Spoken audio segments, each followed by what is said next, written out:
À part un certain détective de dessin animé, il n'y a pas d'endroit où nous aimons plus les gadgets que dans nos cuisines.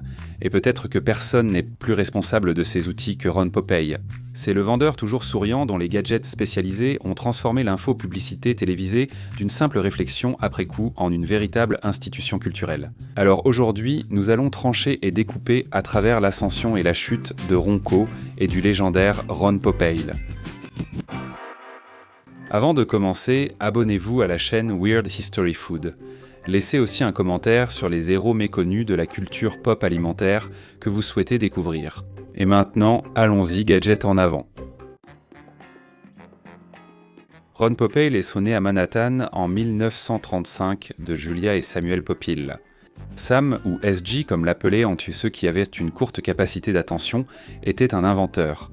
Il a créé certains des gadgets de cuisine les plus connus de l'après-Seconde Guerre mondiale, dont le dialomatique, le chopomatique, le déguimatique et d'autres produits non nomatiques. Avec l'essor de la classe moyenne et l'arrivée des bébés, l'efficacité en cuisine est devenue prioritaire. Et peut-être que personne n'en a mieux profité que SG. Après le divorce de SG et Julia, Ron est parti vivre en Floride avec ses grands-parents, passant ses années de formation à Miami. Probablement en train d'inventer une nouvelle façon de cuisiner l'alligator ou de piéger les moustiques. Plus tard, il a déménagé à Chicago pour travailler avec son père. Avec le succès du Vegomatic, l'un des premiers robots culinaires à être largement utilisé aux États-Unis, et du Chopomatic. Les frères Popeil sont devenus l'une des marques les plus courantes dans les cuisines américaines, aux côtés de General Mills, Coca-Cola et le meilleur ami des parents fatigués, Jack Daniels. Les débuts de Ron dans le monde très compétitif des gadgets culinaires ont commencé à l'âge de 16 ans, lorsqu'il s'est lancé dans la vente de rue pour écouler des produits, plus précisément sur Maxwell Street, où il a commencé à vendre les inventions des frères Popeil sur les marchés aux puces du côté ouest de Chicago. Se lever à 5 heures chaque matin et stocker ses marchandises et sa table derrière une poissonnerie, Ron a vite connu le succès, gagnant plusieurs centaines de dollars par jour dans les années 1950, soit plus de 6 000 € actuels. C'est beaucoup d'argent, comme Picsou. À 17 ans, Ron a pris son indépendance. Ce n'est pas difficile quand on gagne 3 mois de loyer en une journée. Il a installé un stand dans le Woolworths principal de Chicago et y faisait des démonstrations 12 heures par jour, 6 jours sur 7. L'idée de Ron était simple. Présenter aux clients la méthode classique, puis démontrer comment ses produits simplifiaient et accéléraient ses tâches. La présentation mélodieuse et digne d'un bonimenteur de foire de Ron attirait constamment la foule, les gens passant leur pause déjeuner à regarder ses démonstrations comme s'il s'agissait d'une vidéo TikTok en direct. C'est de ces démonstrations qu'est né un art typiquement américain, l'infopublicité. Ron a vu une opportunité. Le Chopomatic et le Vegomatic, véritables modèles d'efficacité en cuisine, étaient trop efficaces. Les vendeurs de produits de moindre qualité devaient transporter une pile de légumes pour tenir toute la journée à présenter leurs articles. Les appareils des frères Popeil étaient si efficaces pour trancher, découper et émincer qu'ils consommaient en quelques minutes la quantité de légumes prévue pour la journée, tel un brontosaurus affamé. En utilisant sa méthode éprouvée d'inspiration pour les produits, Ron a vu un petit problème et une immense opportunité de le résoudre. S'il pouvait montrer aux clients potentiels un enregistrement de sa démonstration, au lieu de la refaire sans cesse en direct, il pourrait présenter les Omatiques à beaucoup plus de gens en utilisant beaucoup moins de légumes. Mettez ce chou sous le récipient et tapez. Savez-vous pourquoi ? Même les plus jeunes voudront aider si vous les laissez. Et ainsi, la publicité télévisée moderne est née. À la fin des années 1950, Ron a compris ce qui se passait. La télévision était un média qui n'allait pas disparaître, et il allait en tirer profit. En 1964, avec son partenaire de l'époque, Mel Carey, Ron a fondé une entreprise appelée Ronco. Probablement parce qu'il était pressé d'aller déjeuner ou quelque chose comme ça. À cette époque, Ron a commandé sa première publicité, modeste et discrète comparée à ses œuvres suivantes. Pour un peu plus de 500 $ ou en argent de Ron Popeil, le salaire d'une journée. Ron et Mel allaient ensuite de ville en ville. Ils convainquaient dans les grands magasins de leur permettre de proposer le Vegomatic en vente garantie, ce qui signifiait que le magasin pouvait leur retourner tout produit invendu. Les partenaires achetaient ensuite les créneaux publicitaires les moins chers sur les chaînes locales, dans l'espoir que leur spot publicitaire informatif de 2 minutes serait suffisamment convaincant pour pousser les gens à sortir de chez eux et à affronter la circulation jusqu'au magasin. Plus précisément, le présentoir Ronco étincelant. Les publicités ont eu un grand succès et le Vegomatic s'est alors vendu dans tout le pays. Tel un Zeus des gadgets face à l'ustensile Chronos de son père, Ron est vite passé de distributeur des produits paternels à concurrent direct. Avec l'augmentation des revenus de Ronco, la gamme de produits s'est élargie. D'abord, le Ronco Spray Gun, un embout de tuyau tout en un qui incluait des pastilles. Elles servaient à laver et cirer la voiture ou à fertiliser et désherber la pelouse. Ne les confondez pas, sauf si vous voulez une pelouse brillante. Parmi les autres produits, on trouvait le Pocket Fisherman, une canne à pêche pliante compacte préchargée avec hameçon, fil et plomb. Pour ces moments où une envie de poisson frais vous submerge et que vous avez oublié votre boîte à pêche à la maison. Le cendrier sans fumée, doté d'un ventilateur intégré pour réduire la fumée secondaire. Si vous vous souciez davantage de la santé de vos proches que de la vôtre, montrez-le ce Noël avec les cendriers sans fumée de Ronco. Et le célèbre Monsieur Microphone, un micro sans fil qui vous permettait de diffuser votre propre voix sur une radio FM, rendu célèbre par sa publicité qui a ensuite été parodiée dans Police Academy 2 et Les Simpsons. Et beauté, on revient te chercher tout à l'heure, mais ce pourquoi Ronco était le plus connu, c'était ses gadgets de cuisine. Une véritable brochette d'appareils conçue pour rendre vos expériences culinaires à la maison un peu plus faciles. Il y avait bien sûr le Chopomatic et le Vegomatic qui étaient amant les bas bruts et loup guéric de cette sélection. Puis vint le batteur d'œufs à l'intérieur de la coquille, qui insérait une aiguille à travers la coquille d'un œuf pour mélanger le blanc et le jaune à l'intérieur. Cela évitait de nettoyer un fouet, même si le batteur d'œuf restait à laver, mais c'est ça le progrès. Il y avait l'injecteur de saveur solide, une grosse seringue servant à insérer des ingrédients comme l'ail dans la viande ou d'autres aliments. Il y avait l'injecteur de saveur liquide, qui faisait la même chose avec des liquides, et la machine à pâte automatique, tout en un pour faire, pétrir et couper les pâtes. Cela permettait à son utilisateur d'éviter le laborieux processus de 20 minutes pour faire des pâtes, et à la place, il ne fallait que 20 minutes pour que la machine le fasse toute seule. La publicité de Ron pour la machine à pâtes automatique vantait la capacité de faire des milliers de sortes de pâtes, la seule limite étant votre imagination et la comestibilité. Mais malgré toutes les innovations et les rémunérations de Ron, des temps difficiles s'annonçaient. Au début des années 1980, les affaires étaient florissantes pour Ron, avec des revenus qui avaient de doubler au cours des années 1970. Cependant, la rentabilité annuelle de Ronco variait considérablement, passant d'une perte nette de près de 800 000 $ en 1973 à un bénéfice net de 1,4 million de dollars en 1978. Cette instabilité a conduit à l'appareil qui allait provoquer la chute initiale de Ronco, la machine Clean Air. Essentiellement, une version plus grande du cendrier sans fumée et un précurseur des purificateurs d'air modernes d'aujourd'hui, la machine Clean Air était le produit le plus cher de Ronco à ce jour. Peut-être encouragé par l'appétit vorace pour les poupées Cabbage Patch. La même année, Ron a acheté trop de machines Clean Air pour la saison de Noël 1983 et, face à une forte concurrence d'autres produits dévendus par Norelco, Remington et d'autres, une guerre des prix a commencé. Une guerre que Ron a finalement perdue. La baisse des revenus a, à son tour, réduit la capacité de Ronco à produire ses célèbres publicités télévisées et les revenus de l'entreprise ont chuté d'un tiers. Entre 1982 et 1983, l'Achille des gadgets télévisés avait enfin trouvé son talon.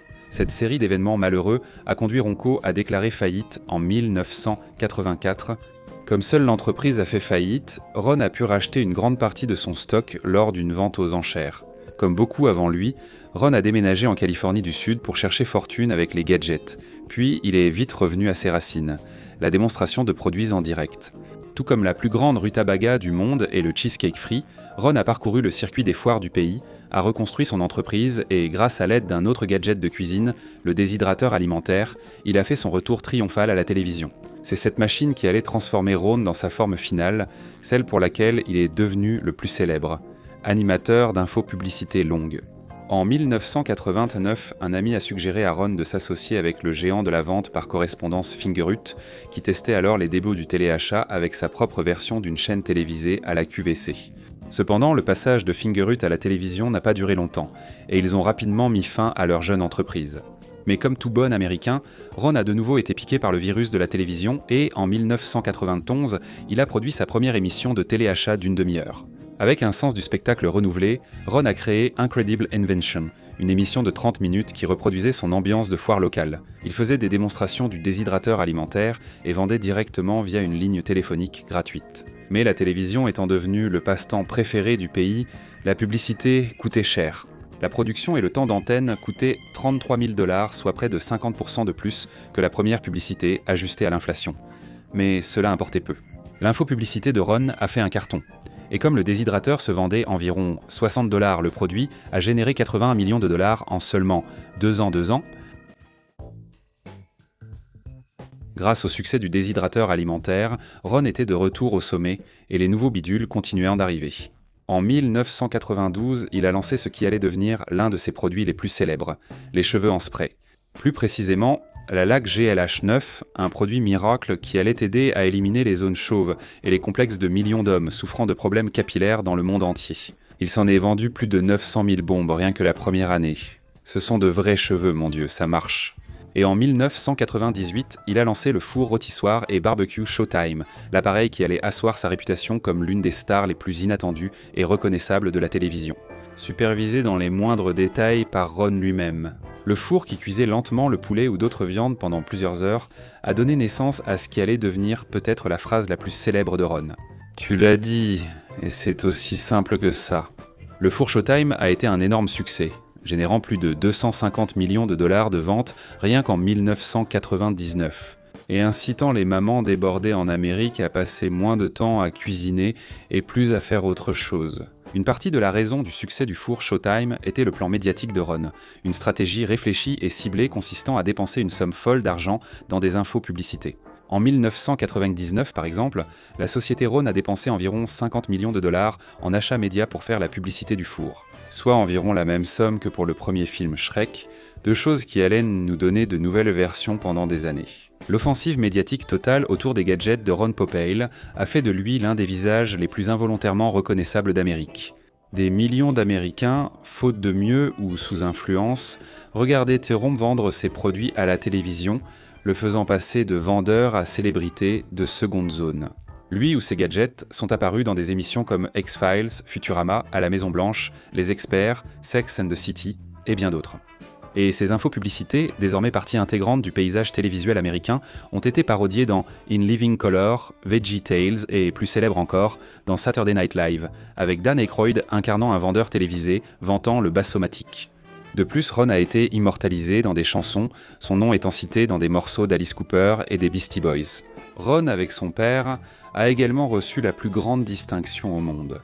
Être le sujet d'une chanson de Weird Al Yankovic, la parodie des B-52 intitulée Mr. Popeil, tirée du deuxième album de Weird Al, 3D sorti en 1984, mettait en fait en vedette la sœur de Ron, Lisa, au chœur. Ron a également marqué le monde de la comédie d'accessoires, car ses infopublicités ont très certainement inspiré la fameuse pastèque du comédien Gallagher. Le sketch phare, le Sledge-O-Matic, ravit les baby-boomers partout. Et bien sûr, c'est la contribution la plus reconnaissable à la culture occidentale. Ces célèbres phrases cultes, réglez-le et oubliez-le, ça tranche, ça découpe. Maintenant, combien seriez-vous prêt à payer ? Et attendez, ce n'est pas tout. Elles sont, pour le meilleur ou pour le pire, devenues une partie permanente du lexique culturel américain.